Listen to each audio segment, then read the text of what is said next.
Gracias, Señor, te damos por este hermoso día que nos has regalado. Gracias porque una vez más nos tienes con bien. Nos tienes bendecidos, Señor. Recordamos que somos hombres y mujeres bendecidos por tus bendiciones, por tu gracia, por tu misericordia, porque se renuevan cada día. Y no hay bendición más grande que el saber que tengas preparado cosas nuevas para nosotros, porque no dejas de sorprendernos y nosotros no queremos dejar de sorprendernos de tus maravillas. Te pedimos que tengas una vez más el control sobre esta mañana, el tiempo que tendremos, Señor, nuestro estudio de tu palabra, y que de la misma manera, Señor, el programa que hayas preparado también para tu iglesia el día de hoy, para nuestros niños, sea también de bendición para nosotros, para tu iglesia, que te honre ante todo y que también podamos hacer sentir bien a los niños de nuestra iglesia. Aquel gran ministerio, aquella gran semilla, Señor, de esta tu iglesia, Señor, y esperando que puedas formar de ellos hombres de palabra, hombres y mujeres de palabra y que estén dispuestos a servirte. Oramos en tu nombre y también te pedimos, Señor, que bendigas por nuestro pastor, Señor, su vida, su recuperación y que sigas cumpliendo tu voluntad buena, agradable y perfecta en su vida. Oramos en tu nombre, en el nombre que es sobre todo nombre, en el nombre de Cristo el Señor. Amén. Muy bien, mis hermanos, el día de hoy queremos continuar nuestro estudio de la obra fiel de nuestro Dios. No hemos traído un estudio especialmente acerca de nuestros niños por el día que estamos celebrando, sino que hemos querido continuar hablando de la obra fiel de nuestro Dios. Ya más adelante daremos unas pequeñas palabras dedicadas solamente a nuestros niños, pero el día de hoy queremos continuar hablando de la obra fiel de nuestro Dios. Hemos estado una serie de domingos hablando acerca de este gran tema y hemos distinguido varias verdades. Como lo vimos, y es bueno siempre poderlo resumir, poderlo explicar a cada uno de ustedes, vimos la obra fiel de nuestro Dios primero en aquel gran siervo Josué, levantado cuando ya no estuvo Moisés. Vimos la obra fiel de nuestro Dios en que el poder de nuestro Dios se perfecciona en la debilidad, aquel momento el reporte de los 12 espías. Vimos también que la palabra de nuestro Dios es verdad, lo que refleja la fidelidad de nuestro Dios. Vimos también que Él completará su obra sin importar nuestra desobediencia, pero que Él todo lo lleva a bien. Vimos que Él también tiene el control. Él sabe por qué hace las cosas, cómo las hace, aunque no lo entendamos, pero nuestro Dios tiene un propósito con todo. Y el anterior domingo nosotros concluimos hablando de aquellos instrumentos y circunstancias que nuestro Dios utiliza en nuestras vidas para nuestro bien. Ante todo, reflejamos en la palabra de nuestro Dios circunstancias, por un lado, malas, que Dios utiliza para tomar su control en nuestras vidas.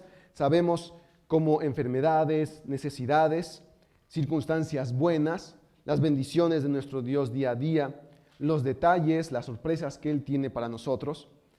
Instrumentos malos, principalmente los no creyentes, personas que nos encontramos en nuestro día a día. Instrumentos buenos, nuestros hermanos, que debería ser nuestra naturaleza, ¿no? Seguir siendo instrumentos de bendición unos a otros. Y todo esto lo vimos partiendo del Romanos capítulo 8, versículo 28. Dios utiliza todo, tanto lo bueno como lo malo, para bien. Todo lo que Dios pone en nuestra vida no solamente debe cumplir un propósito, sino que va a cumplir un propósito, ya sea este temporal o eterno. Así que, mis hermanos, hasta el momento hemos visto toda una obra fiel de nuestro Dios. Y el anterior día domingo, hablando acerca de aquellos instrumentos, circunstancias que Dios utiliza en nuestras vidas para bien, el día de hoy también queremos hablar de esos instrumentos y circunstancias que nuestro Dios utiliza en la vida de los no creyentes, de los injustos, como lo dice la palabra de nuestro Dios.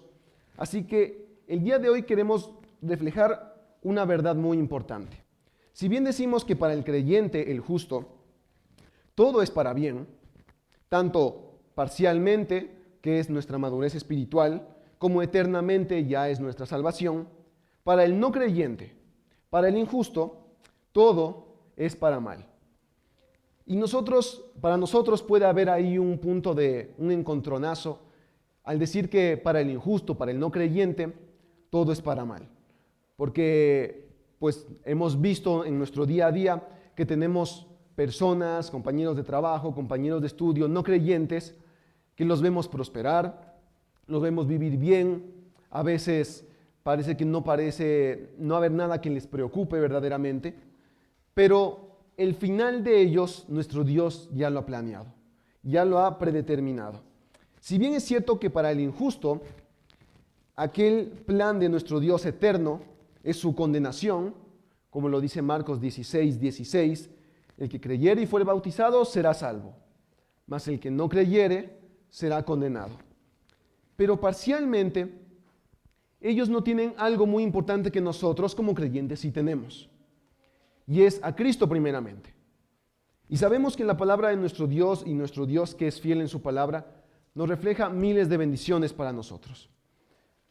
Él nos viene diciendo, nuestro Dios nos viene diciendo que derrama su amor sobre nosotros, aquel amor que cubre multitud de pecados, pero tenemos una hermosa perfección de nuestro Dios sobre nosotros que nos ayuda a sobrellevar aquellas circunstancias o instrumentos en nuestras vidas que obran para nuestro crecimiento.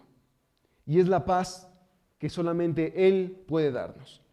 Así que mis hermanos, primero quiero que abramos nuestras Biblias en Juan capítulo 14, versículo 27. El Evangelio de Juan, capítulo 14. Y este es un pequeño paréntesis con respecto al tema que vamos a seguir desarrollando, pero es saber qué no tiene el creyente, el no creyente, que nuestro Dios a nosotros nos ofrece. En Juan capítulo 14 nos encontramos en un pasaje, en aquel gran discurso del aposento alto, Cristo hablando a sus discípulos y les dice en Juan capítulo 14, versículo 27, la paz os dejo, mi paz os doy. Yo nos la doy como el mundo la da. No se turbe vuestro corazón ni tenga miedo. Así que mis hermanos, esta es una promesa que Cristo da a sus discípulos. Nuestro Salvador les promete que aunque Él esté a punto de partir, les deja una paz distinta a la que el mundo ofrece. Y una paz que incluso dice que hará que no se turbe su corazón ni tengan miedo. Recordemos que los discípulos estaban a punto de padecer persecuciones, aflicciones. El que se haya levantado la primera iglesia no significa que haya sido fácil hacerlo. Estaban en los peores tiempos comparado a los nuestros para levantar una iglesia. Así que Dios da esta promesa a sus discípulos específicamente. Pero a nosotros se nos confirma en Filipenses capítulo 4, versículo 7. Abramos nuestras Biblias, mis hermanos. Filipenses capítulo 4, versículo 7.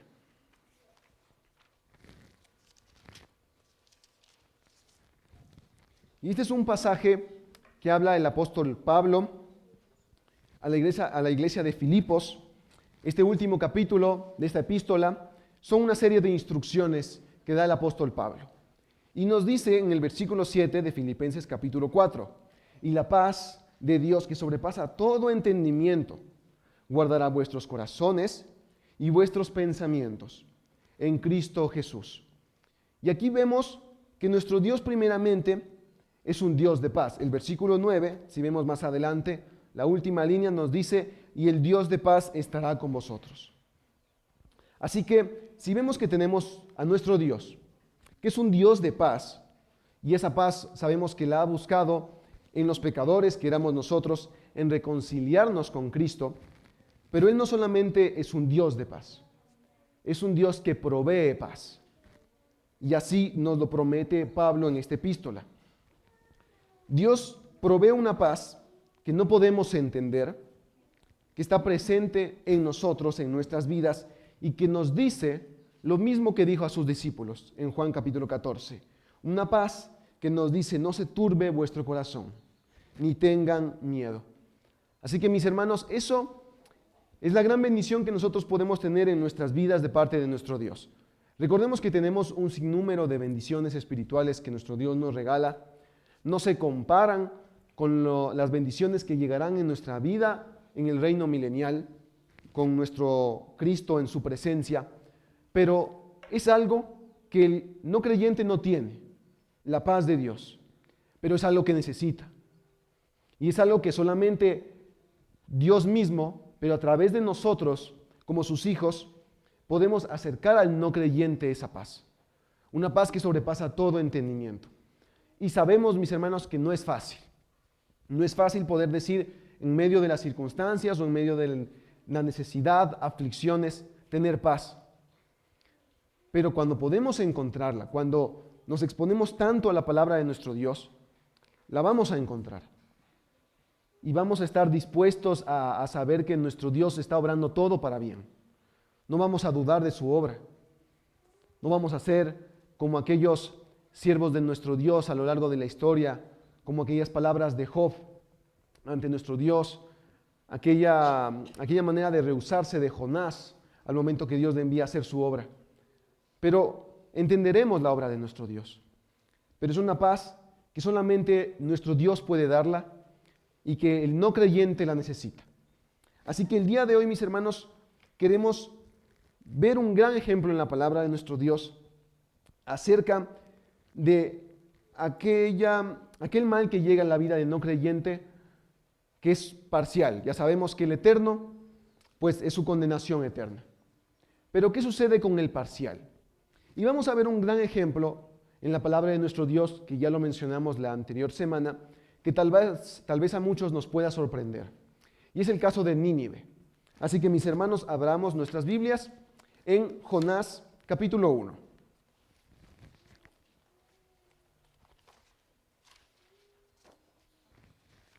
Jonás capítulo 1. Versículo 1. Aquí vamos a empezar nuestro estudio. Así que vamos a ver aquella gran nación. Yo creo que cada uno de nosotros ya sabe qué ocurrió con Nínive, el propósito final de Nínive, que a la final se arrepintieron, fue un arrepentimiento que nunca hubo antes en la historia. Aquella gran ciudad que ya vamos a ver las características de Nínive. Pero Nínive se arrepintió. Pero creo que para la mayoría de nosotros quedó en eso, en que Nínive se arrepintió, incluso Cristo mismo utiliza el caso de Nínive más adelante sus evangelios, diciendo que Nínive incluso se levantará para juzgar a otras naciones por el gran arrepentimiento, el gran avivamiento que hubo en aquella ciudad. Pero Nínive no terminó ahí. Así que para ello, mis hermanos, queremos ver ciertas características que vamos viendo. Primero acerca de Jonás. ¿Quién era Jonás? Versículo 1 de Jonás capítulo 1. Vino palabra de Jehová a Jonás, hijo de Aminatai, diciendo. Así que es apenas la pequeña descripción que nosotros tenemos de Jonás. Ya con muchas más investigaciones, muchos más hermanos que han podido profundizar también en el momento histórico de estos personajes de la palabra de nuestro Dios, tenemos ciertas características de Jonás. Él, por un lado, era galileo, de la zona muy cercana a Nazaret, y este era un profeta que nuestro Dios lo utilizó para llevar palabra a Israel. En este momento nosotros ya tenemos a la gran nación de Israel dividida, el reino del norte Israel y el reino del sur Judá. Y Jonás se encargó de llevar palabra de Dios al reino del norte, a Israel.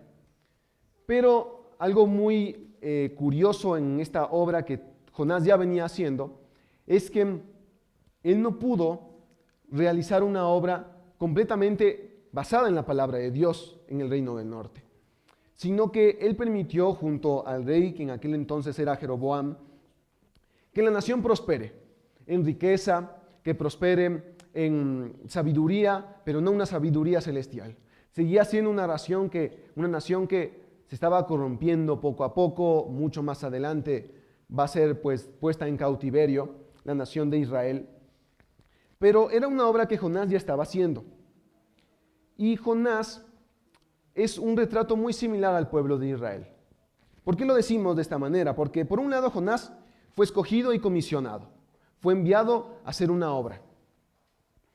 Y se rehusó a hacer aquella obra. Así lo fue nuestro pueblo de Israel.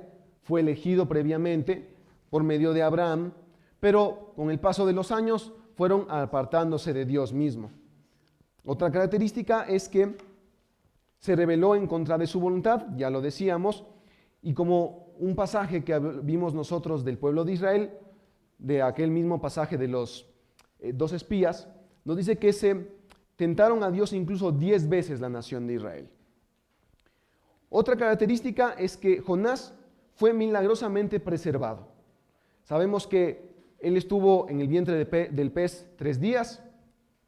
Es algo que verdaderamente es un milagro, porque científicamente no se podría mantener un hombre dentro de un animal, de un pez en este caso tan grande, y sobrevivir 3 días, así como lo fue el pueblo de Israel durante miles de años, milenios de cautiverios, exilios, dispersiones, pero seguía siendo preservado. Y la última característica es que fue preservado para que haga su obra. Jonás le fue dada otra segunda oportunidad, así como al pueblo de Israel tendrá aquella última oportunidad en el milenio. Aquellos 144,000 que se levantarán y que nos dicen Apocalipsis. Así que son características que nosotros vemos en Jonás, mis hermanos. Son breves, pero nos ayudan a entender un poco la naturaleza del profeta. Ahora, ¿qué hay con Nínive? Nínive era una ciudad grande. Versículo 2, Jonás capítulo 1, versículo 2. Levántate y ve a Nínive, aquella gran ciudad, y pregona contra ella, porque ha subido su maldad delante de mí. Características que vemos de Nínive: era una ciudad grande y llena de maldad. Son las dos principales características que nuestro Dios expone hacia Jonás. Una ciudad grande y llena de maldad. Aún no conocemos y no profundiza el libro de Jonás la grandeza de Nínive, pero nosotros ya la vamos a ver mucho más adelante. Y esta ciudad era la capital de Asiria por muchos años. Asiria fue una de las grandes naciones que llevaron en cautiverio a Israel. Así que era una ciudad grande en poder, grande en tamaño, y en aquel tiempo fue posiblemente la ciudad más grande del mundo.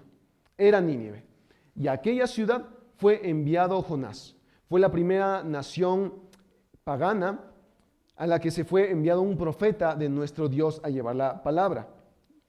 Ahora, en el libro de Jonás nosotros vemos dos hechos muy imposibles para nosotros y a nuestra vista de que se realicen. Primero, el gran pez, como ya lo describimos. Pero la otra, y en lo que nos queremos enfocar hoy, es la conversión de Nínive. Recordemos que hablamos de Nínive como una gran ciudad. Ahora, Jonás se rehusó a cumplir la obra de nuestro Dios. Veamos, mis hermanos, el versículo 2, que ya lo leímos, versículo 3. En el versículo 2, Dios ya le dio la orden: levántate y ve a Nínive. Versículo 3, y Jonás se levantó para huir de la presencia de Jehová a Tarsis, y descendió a Jope, y halló una nave que partía para Tarsis, y pagando su pasaje, entró en ella para irse con ellos a Tarsis, lejos de la presencia de Jehová. Así que Jonás, mis hermanos, fue enviado a Nínive, pero él fue a Tarsis. Desobedeció a nuestro Dios. Y no podemos entender nosotros por qué él lo hace hasta el capítulo 4, en el momento en el que Jonás da la razón por qué quiso desobedecer a Dios, por qué se rehusó a hacerlo. Veamos, mis hermanos, Jonás capítulo 4, saltémonos al capítulo 4, versículo 2.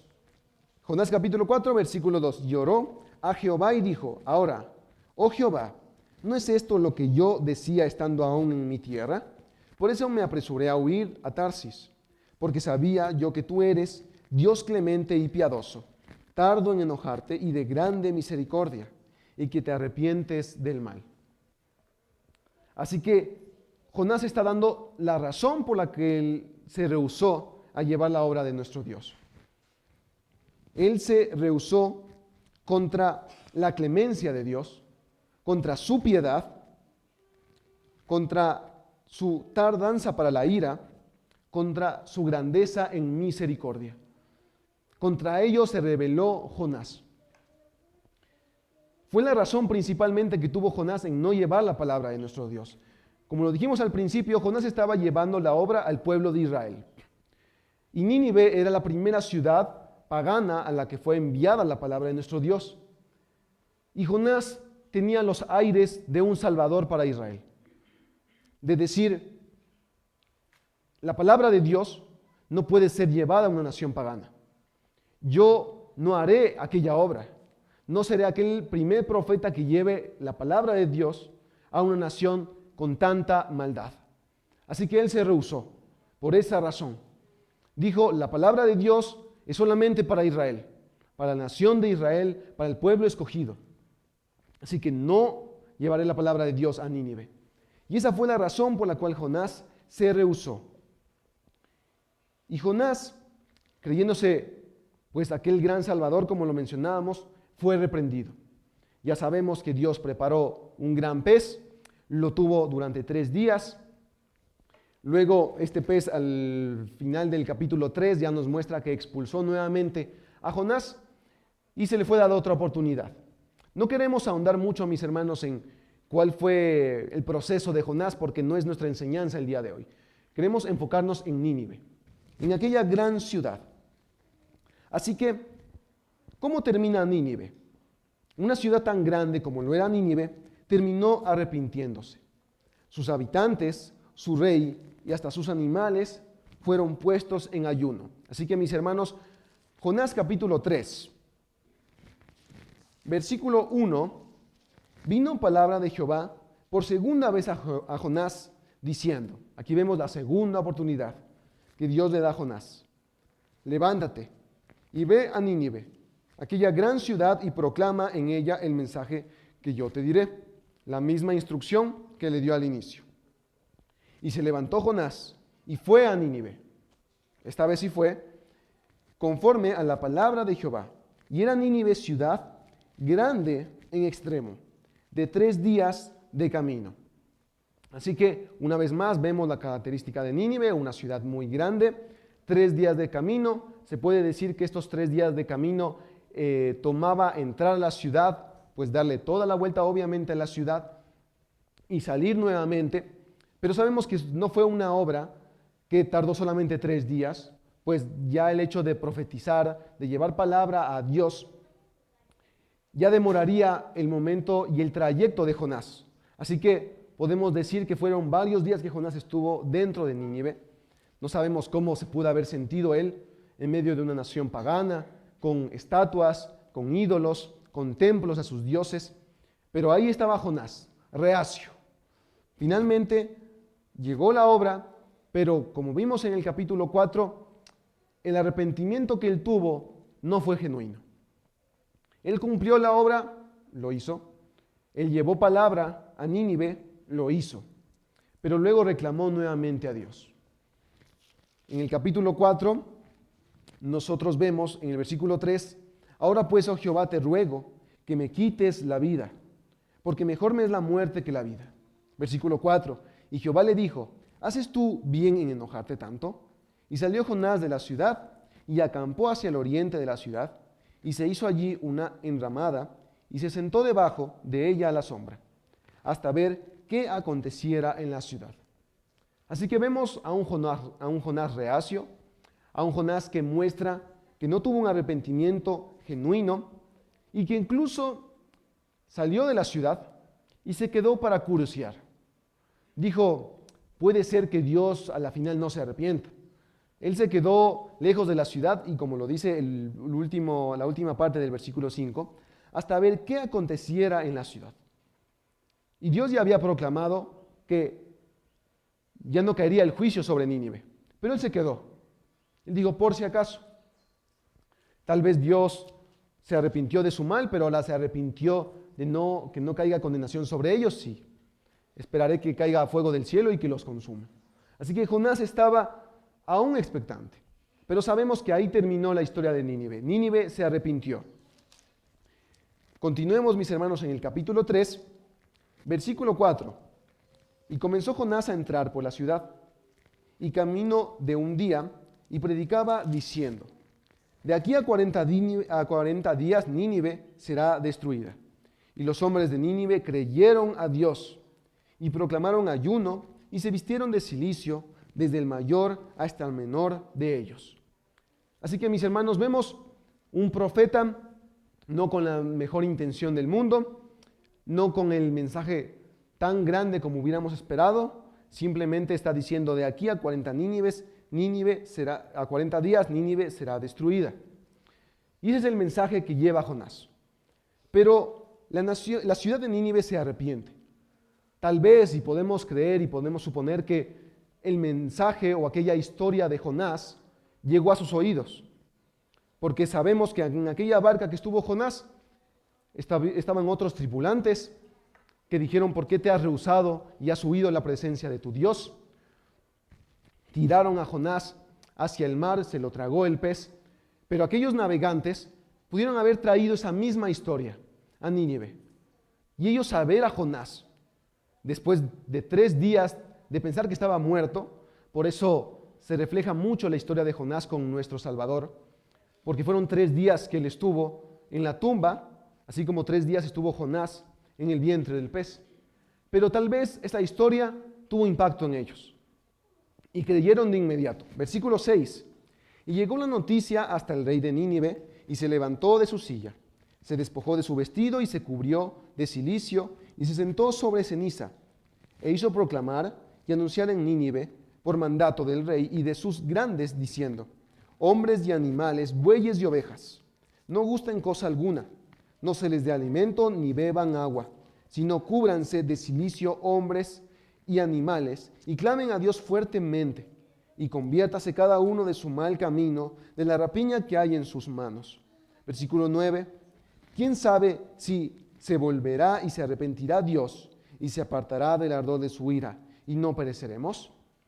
Y por último, la condenación o en la sentencia final de nuestro Dios, versículo 10. Y vio Dios lo que hicieron, que se convirtieron de su mal camino, y se arrepintió del mal que había dicho que les haría, y no lo hizo. Así que, mis hermanos, llegamos a un punto en el que Nínive se arrepintió. Nínive se arrepintió de su maldad, una gran ciudad como era Nínive, la más grande en aquel tiempo. Incluso, como lo mencionamos inicialmente, fue utilizada como ejemplo por nuestro Salvador. Pero ahora, mis hermanos, ¿qué pasó con Nínive de ahí en adelante? Nínive dio la espalda a Dios. Fue la misma Nínive, aquella capital de Asiria, que años después llevó cautiva a Israel. Y por ende, nuestro Dios había dado una nueva condenación a aquella nación. Así que vemos, mis hermanos, con el tema que nosotros empezamos, era una nación impía. Dios puso su mirada sobre ellos, pero aún así ellos se dieron la espalda a su Dios. Cayeron en maldad nuevamente. Y la condenación sobre Nínive sería grande. Sería extremadamente sorprendente para nosotros. Nínive, hay una condenación que lo muestra el libro de Nahum para terminar, mis hermanos. Nahum, capítulo 1. Son un par de libros, mis hermanos, un par de páginas nada más. Y Nahum fue uno de los profetas que nuestro Dios utilizó nuevamente para llevar su obra, para proclamar sus grandezas, pero Nahum tenía un ministerio especial. Y el libro de Nahum, aquellos 3 capítulos, nos habla de la condenación. Una condenación a una sola ciudad, a Nínive. Y una condenación cuando ninguna otra pudiera haber existido. Así que, mis hermanos, veamos lo que nos dice Nahum capítulo 2, versículo 13. Heme aquí, contra ti, dice Jehová de los ejércitos, encenderé y reduciré a humo tus carros, y espada devorará tus leoncillos, y cortaré de la tierra tu robo, y nunca más se oirá la voz de tus mensajeros. Capítulo 3, versículo 1. Ay de ti, ciudad sanguinaria, toda llena de mentira y de rapiña, sin apartarte del pillaje, chasquido de látigo y fragor de ruedas, caballo atropellador, y carro que salta, jinete enhiesto, y resplandor de espada, y resplandor de lanza, y multitud de muertos y multitud de cadáveres cadáveres sin fin, y en sus cadáveres tropezarán, a causa de la multitud de las fornicaciones de la ramera, que hermosa gracia, maestra en hechizos, que seduce a las naciones con sus fornicaciones y a los pueblos con sus hechizos. Versículo 5. Heme aquí contra ti, dice Jehová de los ejércitos, y descubriré tus faldas en tu rostro, y mostraré a las naciones tu desnudez, y a los reinos tu vergüenza. Nínive finalmente fue condenada. Nínive habría destruido a Israel aproximadamente unos 40 años después de que haya habido en ella el mayor avivamiento de la historia, y destruyó a Israel y la llevó cautiva. Pero luego aquella gran profecía que dice Nahum cae sobre Nínive 150 años después. Y lo sorprendente de esto, mis hermanos, es que Nínive fue hecha polvo, verdaderamente hecha polvo. Hablamos de la ciudad más grande de aquel entonces, de aquel momento de la historia. Pero fue tan grande la destrucción, la desolación que Dios permitió que cayera sobre ella, que incluso grandes personajes en la historia, como Alejandro Magno, Napoleón, pasaron sobre aquella tierra sin ver señal de ciudad alguna. Verdaderamente, la ciudad de Nínive no fue descubierta hasta 2400 años después. Quedó polvo simplemente de ella. A tal punto que hay personas que refutan mucho el libro de Jonás, porque piensan que es un mito simplemente, una fábula, porque no había evidencia de Nínive, una ciudad tan grande como lo recalca varias veces el libro. Pero aquella ciudad, por más que se arrepintieran, dieron la espalda a Dios y fueron condenados. Así que, mis hermanos, aunque sepamos que podemos pasar circunstancias en nuestra vida, el camino de Dios siempre será el mejor para nosotros. Y si no lo aceptamos, como no lo aceptó Jonás, llegarán a pasar cosas extrañas en nuestras vidas. No podremos entenderlas. Pero eso es un llamado tanto a creyentes como a no creyentes. Y a creyentes, porque tenemos nosotros una gran comisión, como se encomendó a Jonás: llevar la palabra de nuestro Dios a todas las naciones. Porque hay no creyentes que necesitan esa paz de Dios que sobrepasa todo entendimiento. A Ezequiel se le fue enviado un mensaje muy claro de Dios. Se le dijo que debe amonestar a la nación de Israel de parte de Dios, y que si él no hablare a aquella nación de Israel, él demandará su sangre de su mano. Así que, mis hermanos, es el mismo llamado para nosotros. Hay un mundo por completo que necesita de la palabra de nuestro Dios, y que ese sea nuestro llamado, que podamos cumplir la voluntad de nuestro Dios buena, agradable y perfecta, y es que todos procedan al arrepentimiento. Amén. En Números capítulo 6, versículo 22 nos dice la palabra de nuestro Dios: Jehová habló a Moisés diciendo: habla a Aarón y a sus hijos y diles: así bendeciréis a los hijos de Israel, diciéndoles: Jehová te bendiga y te guarde. Jehová haga resplandecer su rostro sobre ti y tenga de ti misericordia. Jehová alce sobre ti su rostro y ponga en ti paz. Y pondrán mi nombre sobre los hijos de Israel, y yo los bendeciré. Y en el Salmo capítulo 122, versículo 6 nos dice: pedid por la paz de Jerusalén, sean prosperados los que te aman. Así que en esta mañana bendecimos a Israel, a la nación de nuestro Dios. Que nuestro Dios siga obrando en ella, siga obrando en su propósito final también con su nación, con aquel pueblo escogido, y que lo siga también cumpliendo en nosotros, aquellos hijos suyos, miembros nuevos de su rebaño. Que nuestro Dios bendiga a nuestro país, Ecuador, a nuestro presidente Daniel Noboa, por sabiduría y prudencia que le dio para gobernar. Que nuestro Dios sea derramando sus bendiciones sobre nosotros, sobre nuestros niños, que sigan creciendo como aquel instrumento para bendición, y que Dios nos permita ver grandes cosas en ellos. Como lo decía nuestro pastor, vemos en ellos el inicio y no sabemos si veremos el final, pero que nuestro Dios sea derramando su bendición sobre ellos, derramando su bendición sobre esta su iglesia, también que sea una iglesia que pueda bendecir a los niños, y encaminarlos en los caminos de nuestro Dios. Y que esta iglesia siga siendo el instrumento que Dios utilice para cumplir su voluntad, buena, agradable y perfecta. Oramos en el nombre, que sobre todo nombre, en el nombre de Cristo el Señor. Amén.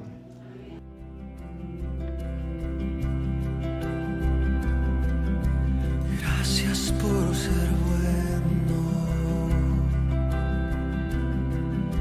Gracias por amarme. Gracias por la cruz. Gracias por pagar por mí.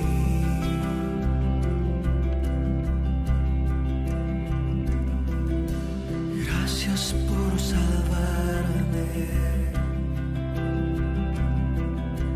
Gracias por tu compasión. Gracias por tu luz. Gracias por